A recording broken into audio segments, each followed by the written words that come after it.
Hey, what's up, everybody? Wade Watches here, coming at you with another out of theater review. I just got through watching Heretic, actually for the second time.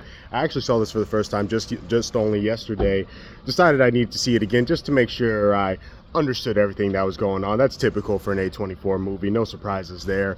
And I'm happy to say that I liked it a bit more than I did watching it the first time. The first time, I definitely felt like a small sense of kind of slight disappointment, a bit underwhelmed by what it actually turned out to be. But the second time around, I was able to definitely appreciate it more for what it was trying to be overall, like with what it was actually trying to be, what it was actually about.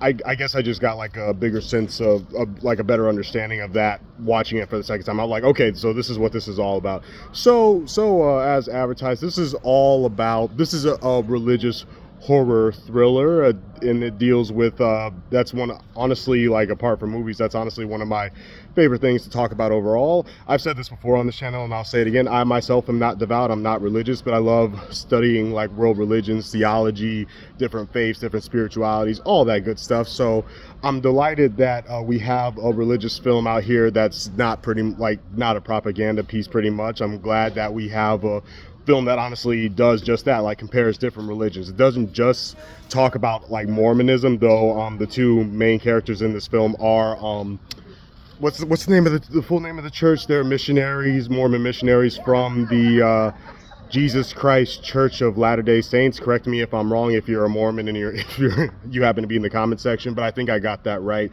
It doesn't just like deal with Mormonism. I would even say it really doesn't even predominantly deal with Mormonism, aside from the fact that the two main characters are missionaries. It really talks about all these different faiths. So I was appreciative of that as well.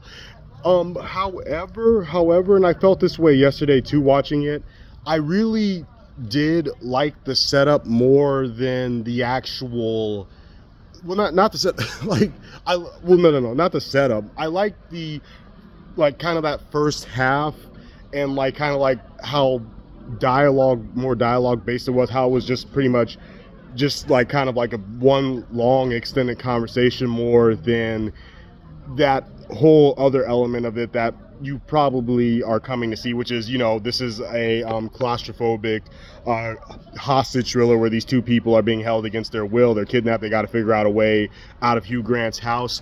But I actually ended up enjoying more than that, just like Hugh Grant's like character himself and him explaining what he believes, why he believes it, why he thinks the way he does.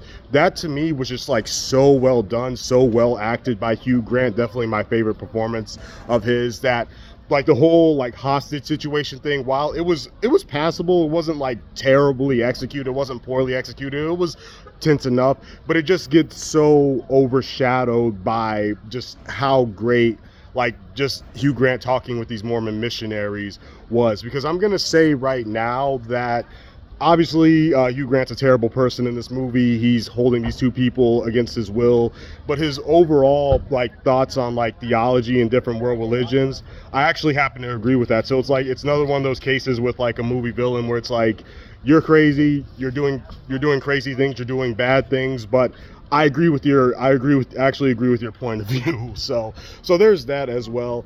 And yeah, that's pretty much like all I have to say about it, where it's just another one of those cases, and I've seen this before, where honestly, like just the dialogue heavy scenes and just the scenes of people talking are just better executed in my opinion than like the action heavy climax and the ending and the way things wrap up. So I ended up enjoying all of that more than I enjoy, like, I guess what you want to see from like a claustrophobic kidnapping horror movie where it's about people being held against their will. Kind of reminded me of how I felt a little bit about The Black Phone, where that was definitely a case of people like saying like, this is a horror masterpiece, it has a 100% on Rotten Tomatoes. Then when you actually see it, you're like, I mean, yeah, it's a pretty solid like kidnapping movie, but that's all it is. It's nothing that's gonna like, break the genre or redefine the genre. That's pretty much all it is at the end of the day. And that's how I felt about that whole aspect of Heretic, where it's just like, okay, yeah, this guy kidnapped these two women and they got to find a way out of his house, and that's the movie. Like, that's cool, that's great. They're doing a decent job with that. There were definitely like a handful of moments where, you know, it was kind of intense. It was definitely unsettling and disturbing, but I never felt like genuinely afraid for anybody. And I have to say, that doesn't really, in all fairness, that doesn't really feel like what they're going for here. It's definitely, like I said I enjoyed like the theological aspect of this film, and that's predominantly what this is all about. Just kind of like, you know, a crisis, having a crisis of faith, you know, comparing the most popular and prominent religions of the world, what religion does to people, how different people react to it. So in all fairness, that is meant to, I think, to overshadow the scary stuff. But I wish that, you know, this is obviously a horror film. This is obviously executed as, again, a kidnapping, a kidnap, what do you call it, like a hostage horror film.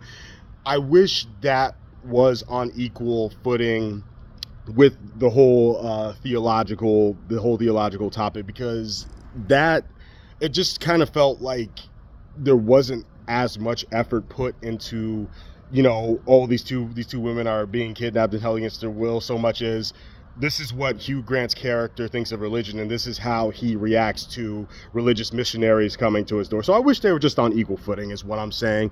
But it still made for a great watch. And after all, again, I have, in all fairness, it is about religion. Heretic wants you to ask those questions, wants you to think about it. I do feel like if you're a person of faith, you'll either, if you're a more liberal-minded person of faith, whatever your beliefs may be, you'll be like, that's something to think about. If you're that conservative, devout person of faith, firstly, I can't see you even wanting to see something like this. I'm just being honest with you. I'm sorry if I offended you, but those types of people, and you know who we're talking about, I can't see them even going to see something like this. But if you do happen to see Heretic, I think, I mean, I don't want to speak for you, but I can, some of you out there might be like, well, how dare you? But others might be like, you know what? I might be super devout, but you're making me think a bit. So that's how I predicted. But, you know, I'm, what do I know? All right. So don't take what I just said seriously. Don't get offended, or do get offended. I can't stop you. But anyway, yeah, that's just how I see it. But yeah, overall, all in all, the main thing about this movie that I appreciate is, which is honest, in all fairness to it, the main selling point is the discussion of religion, is the exploration of religion and beliefs, because that's just the topic I love studying in my free time. Hugh Grant and the two actresses, I'm just going to look on the poster, Hugh Grant and Sophie Thatcher and Chloe East all do a fantastic job in this movie, because they're pretty much the three characters. There's another character as well, but it's pretty much their movie, and it's pretty much takes place in Hugh Grant's house for the entire runtime of it. They all do really good. They all do really great. Hugh Grant is on fire here. He's really, really good. Wish he had done a little bit more than he did, and that kind of goes to the point where I wish this was as intense of a horror movie as it was an intense analysis of religion and how it controls people and how people react to it. But what can I say? So wrapping it up, because I really still did enjoy the overall point of the movie. I really did enjoy like seeing it ask these questions and pose these arguments. I'm still going to go ahead and give Heretic a 9 out of 10. I'm giving it a 9 out of 10 and saying like that if you're like me and maybe you just enjoy like the topic of theology, I think you'll really get a kick out of this. But don't go in expecting like a super gory, super terrifying, super like shit your pants kidnap movie where it's like, okay, these girls got to get out. I'm so scared for them, because it's executed decently. It's executed well enough to the point where I was never bored, but I was never like, oh my god, this is so scary. I'm gripping my seats. No, but I still really enjoyed Heretic for its exploration of religion and theology, and for that I give it a 9 out of 10. And I just really enjoyed Hugh Grant, and it definitely steals the show. It is pretty much his movie. It's him and the two missionary women's movie, and Hugh Grant steals the show in every scene he's in. And there's a monologue he gives where I was like, that's perfection. So 9 out of 10 for Heretic. This has been another edition of Wade Watches, and I'll see you all next time. Peace.